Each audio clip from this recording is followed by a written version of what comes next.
नमस्कार, स्वागत है आपका न्यूज इंडिया में। मैं हूं आपके साथ उमंग माथुर। ये बुलेटिन की शुरुआत करते हैं इस वक्त की कुछ प्रमुख खबरों के साथ। आपको बता दें कि प्रदेश में बच्चों में बढ़ती नशा प्रवृत्ति को लेकर उत्तराखंड बाल आयोग की ओर से 2 दिवसीय कार्यशाला का आयोजन किया गया, जिसका शुभारंभ मुख्यमंत्री तीरथ सिंह रावत ने दीप प्रज्वलित कर किया।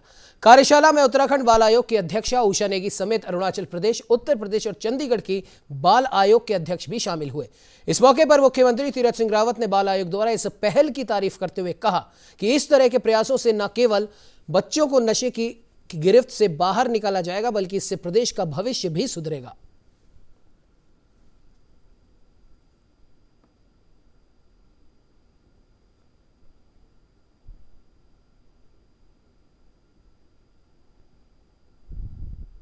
परिवार में भी संस्कार होने चाहिए और जिस तरह बच्चे को आप संस्कार देंगे उसी तरह वो बनेगा। बाहरी वातावरण से कैसे उसको दूर रखें, जो आजकल एक टीवी मोबाइल अच्छा भी है बुरा भी है, दोनों चीज़ें, और उसके कारण भी यह नशा और दूसरा जो बाहरी देशों का कंट्रियों का जिस तरह का वातावरण और उससे बच्चों को टीवी के द्वारा वो जो सामने दिखता है वही वो करता है।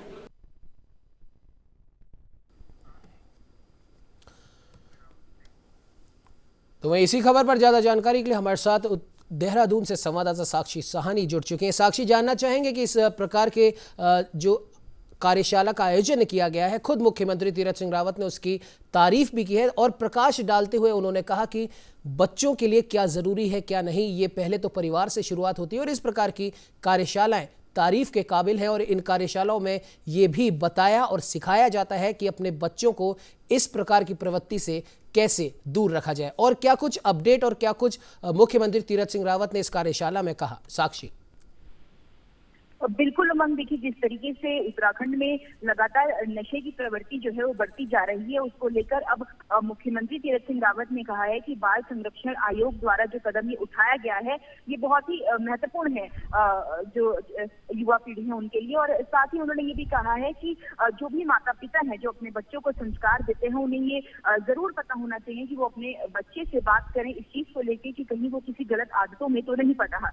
यानी तीरथ सिंह रावत जी ने ये स्पष्ट कर दिया है कि किस तरीके से माँ बाप को भी अपने जो बच्चा है उससे इस चीज से लेकर बात करनी चाहिए। और साथ में जो प्रशासन है उनकी तरफ से भी एक ऑपरेशन जो है ये चलाया जा रहा है। उमंग, मैं आपको बता दूं, जिसके चलते जो भी बच्चे इन प्रवृत्ति में पड़ जाते हैं उनको प्रशासन जो अगर 18 साल से कम उम्र के ये बच्चे होते हैं तो उनको एक अलग तरीके से उनकी काउंसलिंग करी जाती है, और अगर 18 साल से ऊपर ये बच्चे होते हैं तो इनको अलग तरीके से जो है समझाया जाता है। यानी कह सकते हैं एक अच्छी पहल जो है ये सरकार के द्वारा चलाई गई है। वहीं क्योंकि उत्तराखंड में लगातार नशे की प्रवृत्ति बढ़ती जाती है और जितनी भी सरकारें आई वो इस नशे की प्रवृत्ति से बच्चों को मुक्त कराने में कहीं ना कहीं असफल साबित हुई। लेकिन अब बड़ी चुनौती सरकार के आगे ये है, क्योंकि देखिए जिस तरीके से बच्चों के मन में ये बात चलती रहती है, चाहे हम फोन के माध्यम से बात करें, चाहे उनके जो साथी पीयर ग्रुप है उनकी बात करें, तो इसमें ये बड़ी चुनौती जो है सरकार के सामने है, जिसको लेकर आज एक अच्छी पहल जो है चलाई गई है बाल संरक्षण आयोग के द्वारा। जी बिल्कुल साक्षी, जानना चाहेंगे क्या इस कार्यशाला में ऐसे कुछ बच्चों को भी शामिल किया गया जो पहले से इस समस्या से जूझ रहे हैं? देखिए उमंग, बाल संरक्षण आयोग जो है उनके द्वारा ये पहल करी गई थी, जिसके चलते जो तमाम बाल संरक्षण आयोग के कार्यकर्ता थे और जिसमें से चंडीगढ़ के भी कुछ उनके अध्यक्ष आए थे और अलग अलग स्टेट से भी उनके अध्यक्ष आए थे, वो सारे जो है इस जो वर्कशॉप थी इसमें शामिल हुए। लेकिन अगर बात करी जाए तो बच्चों की, तो बच्चे कुछ कॉलेजेस के बच्चे जो है इसमें इन्वॉल्व रहे, लेकिन अगर बात करी जाए जो व्यक्ति पहले से इस आदत में इन्वॉल्व है ऐसा कोई बच्चा जो है इसमें शामिल नहीं हुआ। लेकिन प्रेस के माध्यम से और जनता के सामने अपनी बात रखने के माध्यम से कहीं ना कहीं ये देखा कि ये जो मैसेज है जो मुख्यमंत्री द्वारा और बाल संरक्षण आयोग द्वारा बच्चों तक पहुंचाया गया है। जी बिल्कुल साक्षी, एक आखिरी सवाल आपसे यह है कि अब आगे बाल संरक्षण आयोग और खुद उत्तराखंड सरकार इन बच्चों के लिए और बच्चे ऐसी प्रवृत्ति में ना पड़े उसके लिए क्या कुछ आगे की कह सकते हैं कि ऑर्डर्स मुख्यमंत्री की तरफ से है? बिल्कुल, देखिए लगातार जिस तरीके से ये नशे की आदत बच्चों के बीच में बढ़ती जा रही है, इसको लेकर बाल संरक्षण आयोग द्वारा भी युवाओं को नशे से मुक्त कराने के लिए लगातार समय समय पर एक रेस्क्यू ऑपरेशन चलाया जाता है। उमंग, इसके अलावा मुख्यमंत्री ने भी ये साफ कर दिया है कि अगर कोई भी बच्चा अगर इस चीज में मिलता है, शामिल होता हुआ, तो उसको भी अलग तरीके से प्रशासन समझाएगी। और इसके अलावा प्रशासन द्वारा भी एक ऑपरेशन चल रहा है, जिसके माध्यम से जो प्रशासन के व्यक्ति हैं वो एक इनफॉर्मल वे में बच्चों के साथ जाते हैं, वार्तालाप करते हैं और जानने की कोशिश करते हैं कि बच्चे क्यों इन आदतों में पड़ रहे हैं और कौन इन आदतों में उनको डाल रहा है। जी उमंग। जी बिल्कुल साक्षी, इस खबर पर तमाम जानकारी देने के लिए आपका बहुत बहुत धन्यवाद। तो आपको बता दें कि 2 दिवसीय कार्यशाला का आयोजन किया गया है बाल संरक्षण आयोग की ओर से। इसमें मुख्यमंत्री तीरथ सिंह रावत ने इसका शुभारंभ किया और साथ ही साथ बाल आयोग की अध्यक्षा भी इस कार्यशाला में शामिल हुई और नशे में बच्चे ना पड़े, नशे की प्रवृत्ति बच्चों को ना हो, इसको लेकर के इस कार्यशाला का आयोजन किया गया।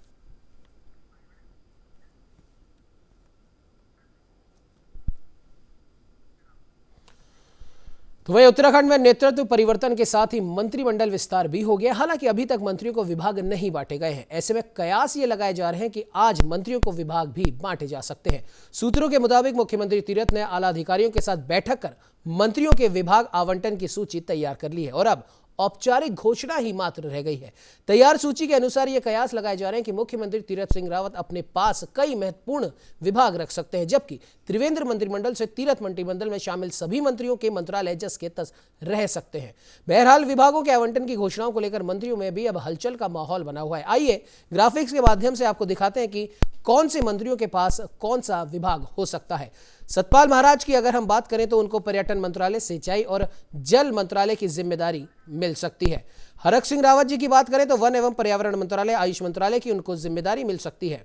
तो वहीं अगर हम बात करें मंत्री यशपाल आर्य की तो उन्हें परिवहन मंत्रालय, अल्पसंख्यक मंत्रालय की जिम्मेदारी दे सकते हैं। और साथ ही साथ अगर अरविंद पांडे की हम बात करें तो शिक्षा मंत्रालय की जिम्मेदारी अरविंद पांडे को मिल सकती है। तो वहीं मंत्री सुबोध उनियाल की हम बात करें तो हो सकता है उन्हें कृषि मंत्रालय की जिम्मेदारी मिल जाए। और बात अगर बंशीधर भगत की करें तो पार्लियामेंट आर्म अफेयर्स मंत्रालय की जिम्मेदारी, महत्वपूर्ण जिम्मेदारी उनको मिल सकती है। साथ ही साथ गणेश जोशी या फिर पहले बात कर लेते हैं बिशन सिंह जी चुफाल की आबकारी विभाग की उन्हें जिम्मेदारी मिल सकती है। और अगर हम बात करें मंत्री गणेश जोशी की तो उन्हें अभी तक तय नहीं है कौन सा विभाग, लेकिन कोई एक बड़ा विभाग उनको सौंपा जा सकता है। राज्य मंत्री स्वामी यतीश्वरानंद की अगर हम बात करें तो स्वास्थ्य विभाग की उन्हें जिम्मेदारी दी जा सकती है।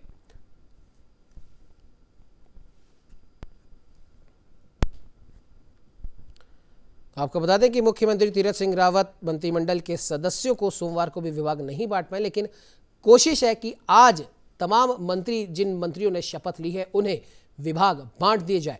खैर, इस पर ज्यादा जानकारी के लिए हमारे साथ विशाल गर्ग जुड़ चुके हैं देहरादून से। विशाल, जानना चाहेंगे, कयास लगाए जा रहे हैं कि आज तमाम मंत्रियों को उनके विभाग बांट दिए जाएंगे, क्या कुछ सूचना आपके पास आ रही है? अपडेट क्या है इस खबर पे? कौन से मंत्री को कौन सा विभाग दिया जा सकता है? और एक और चीज इसमें ये जोड़ी गई है कि त्रिवेंद्र सरकार में जो मंत्री थे उनके पास जो विभाग थे वो जस के तस रह सकते हैं। विशाल, बिल्कुल उमंग, जिस तरह से हम देख रहे हैं और लगातार ये सूत्रों के हवाले से जानकारी निकल करके सामने आ रही है कि जो मंत्री त्रिवेंद्र रावत की सरकार में मंत्री थे और हो सकता है कि तीरथ रावत भी उनको एज इट इज़ रखे हैं, हो सकता है जो कृषि मंत्री थे सुबोध उनियाल उनको कृषि का ही क्षेत्र दिया जाए, तो तमाम इस तरह की सूचनाएं निकल करके आ रही है। लेकिन जिस तरह से हम देख रहे हैं कि 3 नए जो कैबिनेट मंत्री हैं और एक जिस तरह से राज्य मंत्री हैं, तो उनके विभागों में कहीं ना कहीं जो है उनको जो है उनको बिठाना है, क्योंकि जिस तरह से हम देख रहे हैं कि लगातार इस तरह के सूत्र आ रहे हैं और पिछले 2 दिनों से लगातार ये चर्चा चल रही आ रही है कि आज उनका विभागों का बंटवारा होगा। लेकिन अभी तक जिस तरह से हम बता रहे हैं कि अभी तक कोई पुष्टि इसकी नहीं हो पाई है। लेकिन जिस तरह से तीरथ सिंह रावत लगातार अधिकारियों के साथ बैठक कर चुके हैं, उन्होंने कहा जा रहा है कि उनकी ओर से एक सूची भी तैयार कर ली जाइए कि किस मंत्री को कौन सा पोर्टफोलियो देना है, उसकी सूची भी तैयार हो चुकी है। लेकिन अभी तक जिस तरह की जानकारी मिल पा रही है कि आज शाम तक या देर रात तक मंत्रियों को उनके विभाग दे दिए जाएंगे, ताकि मंत्री जो हैं है वो पूरी मुस्तैदी के साथ आगे बढ़े, क्योंकि बहुत ज़्यादा समय सरकार के पास नहीं है। 2000 जिस तरह से 22 में इलेक्शन होने हैं तो 8 से 10 महीने का समय है, तो उसमें बहुत अच्छा जो परफॉर्मेंस देना है उसके लिहाज से भी कहीं ना कहीं महत्वपूर्ण माना जा रहा है उमंग। तो ये देखा जा रहा है कि आज शायद आज उनके जो बंटवारे हैं वो हो सके विभागों के, और फिर से जैसे कि हमने आपको पहले भी बताया कि हो सकता है कि जो पहले जो त्रिवेंद्र सिंह रावत की सरकार में मंत्री रहे तो उनको एज इट इज भी रखा जा सकता है उमंग। बिल्कुल विशाल, और कहा जा रहा है कि जिस प्रकार से पूर्व मुख्यमंत्री त्रिवेंद्र सिंह रावत के पास में 40 से भी ज़्यादा विभाग थे, और ऐसे कयास लगाए जा रहे हैं कि नए मुख्यमंत्री तीरथ सिंह रावत का ऐसा कोई मूड यहाँ पर दिखाई नहीं दे रहा है कि वो ज़्यादा से ज़्यादा विभाग अपने पास रखें। तो ऐसे में साफ है कि अब जो मंत्री रह गए थे, पहले भी जो रह गए थे, जो लगातार मंत्रिमंडल में अपनी जगह चाहते हैं, उनको भी यहाँ पर संतुष्ट किया जाएगा और दिल्ली से इस पर फाइनल मोहर लग सकती है। क्या कुछ अपडेट है विशाल? बिल्कुल उमंग, क्योंकि जिस तरह से अभी तक हम देख रहे थे कि त्रिवेंद्र सरकार में कई पद ऐसे थे जो खाली थे, क्योंकि 44 जो विभाग थे वो केवल मुख्यमंत्री त्रिवेंद्र सिंह रावत के पास थे उस समय, और 24 विभाग जो थे वो अलग मंत्रियों के बीच में बटे हुए थे। लेकिन जिस तरह से यहाँ पर देखने को मिल रहा है कि तीरथ सिंह रावत ने नए 4 जो मंत्री हैं वो बनाए हैं, तो हो सकता है कि उन पर लोड कम रहे। लेकिन जिस तरह से एक अच्छाई जो यहाँ पर देखी जाएगी कि 4 मंत्रियों के आने से कहीं ना कहीं जो इनका कार्य है वो बटेगा, और क्योंकि जो जिम्मेदारी पर बहुत बड़ी थी तो उस पर भी कहीं ना कहीं जो अब उनकी जिम्मेदारी है वो घटेगी, ताकि वो जनता के साथ अच्छा समन्वय बना सके, अपने आसपास के लोगों के साथ अच्छा समन्वय बना सके। क्योंकि जिस तरह से हम देख रहे हैं कि 5 दिन तीरथ सिंह रावत को मुख्यमंत्री पद के शपथ लिए हो चुके हैं और वो लगातार अपनी चीज़ों को दर्शाने में लगे हुए हैं, वो भागा दौड़ी करते हुए नजर आ रहे हैं। तो ऐसे में देखा जा सकता है कि आज शाम तक सूची जो है वो तैयार, तो हालांकि सूत्रों के हिसाब से ये जानकारी आ रही है कि सूची तो तैयार हो चुकी है, लेकिन आज शाम तक विभाग भी बट जाएंगे, ताकि जो मंत्री हैं वो अपने अपने क्षेत्रों में जाएं या फिर अपने अपने विभाग में ज़्यादा काम करें, क्योंकि जिस तरह से 2022 का इलेक्शन है तो उसको फतेह करने में आसानी जो है वो हो उनको उमंग। जी बिल्कुल विशाल, आपने सही कहा कि अभी सभी महत्वपूर्ण फैसले आने वाले विधानसभा चुनावों को देखते हुए ही लिए जा रहे हैं, और ऐसा करना लाजमी भी है। ठीक है, कोई पार्टी नहीं चाहेगी कि हमारी सरकार दोबारा रिपीट ना हो। खैर, अब आज इस बात की पूरी संभावना है कि मंत्रिमंडल विस्तार या फिर नए जो मंत्री बने हैं उन्हें कौन सा विभाग मिलेगा, किस प्रकार से मिलेगा, वो सब आज क्लियर होने की पूरी संभावना है। फिलहाल हमारे साथ जुड़ने के लिए, इस खबर पर तमाम जानकारी देने के लिए विशाल आपका बहुत बहुत धन्यवाद। तो आपको बता दें कि पूरी संभावना है कि आज तमाम मंत्रियों को उनके विभाग आवंटित कर दिए जाएंगे, और ऐसे में ये भी कहा जा रहा है कि पूर्व मुख्यमंत्री त्रिवेंद्र सरकार के समय जो मंत्री थे उनका पद यथावत रखा जा सकता है।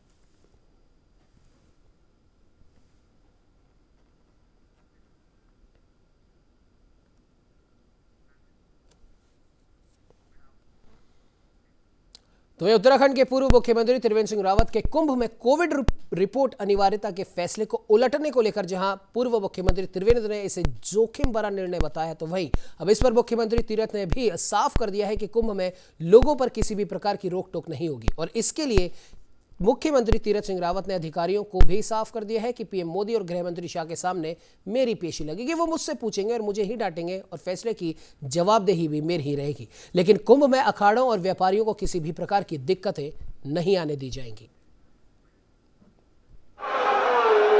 देखिए, मैंने मुख्यमंत्री जी का पूरा वक्तव्य पढ़ा है। हमने भी यही कहा था कि कुंभ दिव्य भव्य हो जाए और कोविड गाइडलाइंस का पालन किया जाएगा। अगर आपने उसको पूरा सुना होगा, पढ़ा होगा, तो उसमें उन्होंने भी यही कहा है कि कोविड-19 की जो भी गाइडलाइंस है उसी के अनुसार ये कुंभ होगा। देखिए, कुंभ में जो भी यात्री आते हैं किसी निमंत्रण से नहीं आते, श्रद्धा से आते हैं, आस्था से आते हैं, विश्वास से आते हैं और स्वेच्छा से आते हैं। वो अब भी आएंगे और तब भी आते हैं। सर, आप महामारी में कोई भी जोखिम ये ठीक नहीं है। आज देश में फिर 25,000 केस रजिस्टर हुए कल, जो बड़ी चिंताजनक है। और पहले 3 राज्यों में चिंताजनक स्थिति थी, आज 7 राज्यों में चिंताजनक स्थिति हो गई। इसलिए ये जिम्मेदारी हम सबकी है कि हम इसको रोकें। मैंने कहा ना, आपको इसी से लग जाना चाहिए कि मैंने 4 बजे शपथ लिया, 6 बजे बैठक बुलाई, 2 घंटे के अंतराल में आपको 2 इतने बड़े इशू मुद्दे थे।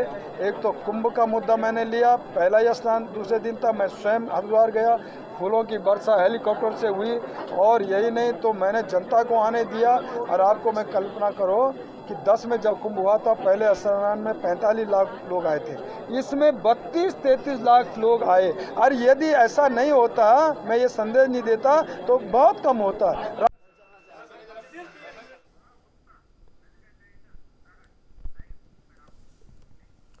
तो इस खबर पर ज्यादा जानकारी के लिए हमारे साथ में उत्तराखंड के रेजिडेंट एडिटर गौरव गुप्ता लाइव जुड़ चुके हैं। गौरव जी, जानना चाहेंगे कि जिस प्रकार से हमने पहले भी इस बारे में चर्चा की थी कि कुंभ में पूर्व मुख्यमंत्री त्रिवेंद्र सिंह रावत ने जो गाइडलाइंस जारी करने की बात कही थी कोविड की, उससे ये साफ था कि बड़े पैमाने पर साधु संत समाज और व्यापारी वर्ग नाराज था, और शायद इसी नाराजगी के चलते और आने वाले 2022 के चुनावों को देखते हुए मुख्यमंत्री बदला गया, और मुख्यमंत्री बदलते ही तीरथ सिंह रावत जी ने वो सारी गाइडलाइंस हटा दी हैं। उन्होंने कहा कि जिसको भी आना है वो आए, श्रद्धा भक्ति के साथ में आए, और कोरोना की गाइडलाइंस की चिंता ना करें, और अधिकारियों को भी ये निर्देश दिए हैं। क्या कहना चाहेंगे गौरव जी?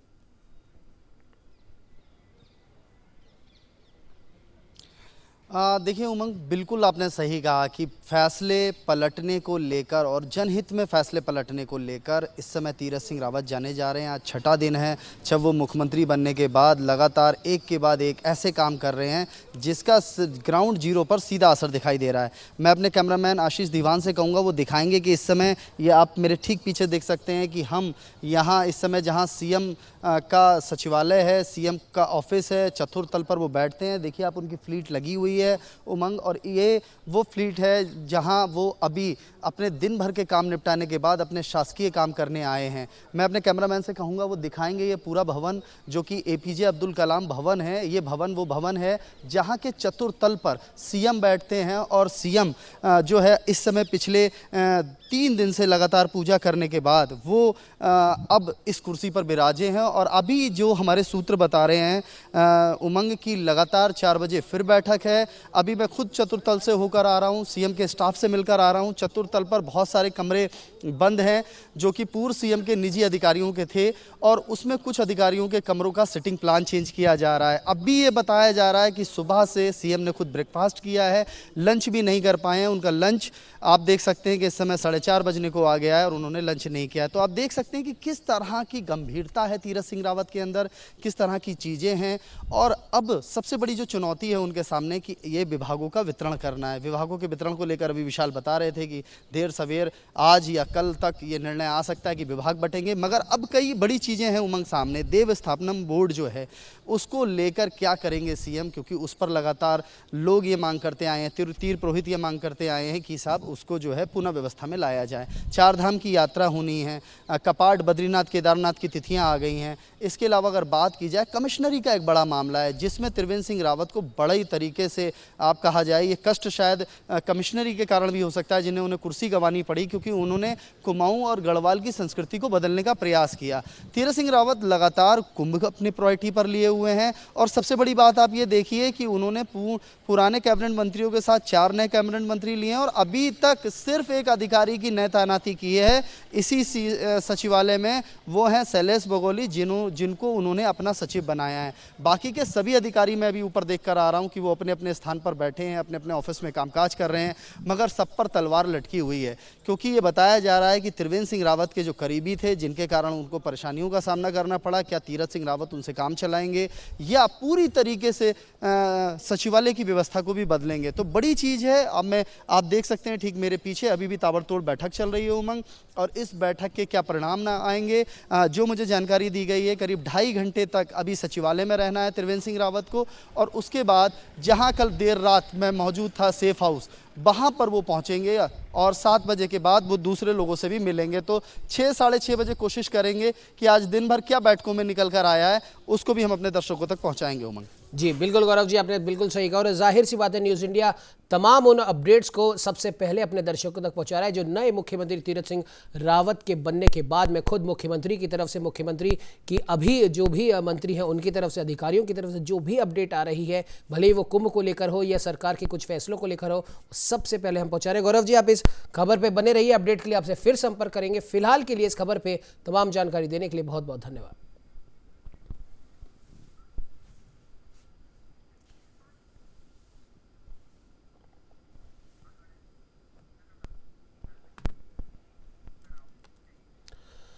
तो वहीं उत्तराखंड में कुंभ की शुरुआत होने जा रही है। तो वहीं उत्तराखंड सरकार में राज्य मंत्री यतीश्वर आनंद कुंभ में किस प्रकार से श्रद्धालुओं को बेहतर सुविधा उपलब्ध कराएंगे और 2022 के चुनाव में किस तरह का रोल अदा करेंगे, इसी को लेकर राज्य मंत्री यतीश्वर आनंद से खास बातचीत की न्यूज इंडिया संवाददाता विशाल गर्ग ने। आइए चलते चलते आपको भी दिखाते हैं ये खास बातचीत।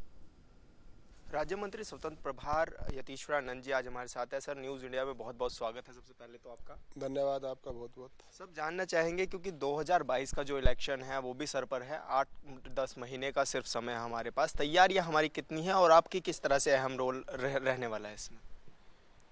देखिए, हमारे यहाँ 12 महीने चुनाव की तैयारी चलती है।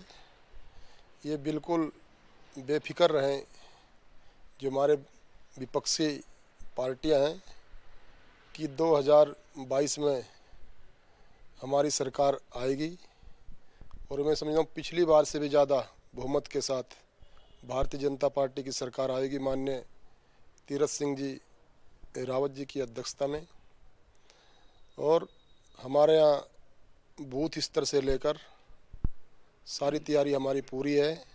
और इसके साथ साथ जब हम आज से 4 साल पहले चुनाव में गए थे, जो वादे हमने जनता से किए थे कि आप हमारा समर्थन करें, हमारे को वोट दें, हमारी सरकार बनवाएं, हम ये काम आपके लिए करेंगे। एक हमारी पार्टी का एक अपना एजेंडा था।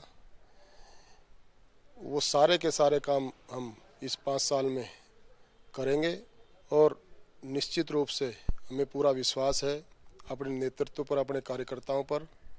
पिछली बार से भी ज़्यादा वोट लेकर, विधानसभा सीट लेकर पुनः 2022 में भारतीय जनता पार्टी की सरकार माननीय तीरथ सिंह जी जो हमारे मुख्यमंत्री है उनके नेतृत्व में सरकार आएगी। मंत्री जी, कुंभ का भी समय है और कुंभ में आप हरिद्वार ग्रामीण की सीट से चुनाव लड़े थे, आप जीते भी थे। आपकी किस तरह से प्राथमिकता रहेगी और जो श्रद्धालु आएंगे उनको किस तरह की सहूलियत मिलेगी? और साथ ही आयोजनों की अगर आप बात करेंगे तो क्या क्या मुख्य आयोजन भी होने की जो संभावना है वो रखी जाएगी? मैं समझता हूँ माननीय मुख्यमंत्री जी उस दिन शपथ ली थी माननीय तीरथ सिंह जी ने। उसी दिन उन्होंने घोषणा की थी कि ठीक है, कोरोना का जो हमारा WHO का जो व्यवस्थाएं हैं, कैसे कोरोना से बचा जा सकता है, उसका पालन करते हुए आप हरिद्वार में आए। कुंभ 12 साल में आता है, लोग 12 साल की इंतज़ार करते हैं। कुंभ आएगा, उस दिन हरिद्वार में जाकर हम लोग स्नान करेंगे। जो भी व्यक्ति आना चाहे, कुंभ का स्नान करना चाहें, कोरोना का पालन करते हुए आप बेधड़क तरीके से हरिद्वार में आएँ और सारी सरकार आपके स्वागत के लिए तैयार है। मंत्री जी, 3 चुनाव की भी जिम्मेदारी आप लोगों पर रहने वाली है। सरकार संगठन अपना जो एक समन्वय है वो बनाने की भी कोशिश करेगा। आप इसको किस तरह से देखते हैं और कितनी चुनौतियों भरा ये रह सकता है या फिर किस तरह से आप इसको हैंडल करेंगे? तीनों के तीनों चुनाव भारतीय जनता पार्टी जीतेगी, उसके प्रत्याशी जीतेंगे। मैं पुनः आपको विश्वास दिलाता हूं क्योंकि हमारी सरकार ने, केंद्र की सरकार ने, प्रदेश की सरकार ने वो काम किए हैं जिनके आधार पर हम पुनः 3 सीट जीत कराएंगे। धन्यवाद साहब न्यूज़ इंडिया से बात करने के लिए। तो मंत्री यतीश्वर आनंद जी हमारे साथ थे जो कि बता रहे थे कि कुंभ के जो कार्य हैं उन पर तो मंथन चल ही रहा है, साथ ही 2022 के जो इलेक्शन होंगे उस पर भी हमारी पूरी निगाहें टिकी हैं और ज़्यादा से ज़्यादा जो सीटें हैं वो हम लेकर के आएंगे। अपने सहयोगी आशीष धीमान के साथ विशाल गर्ग, न्यूज़ इंडिया, देहरादून।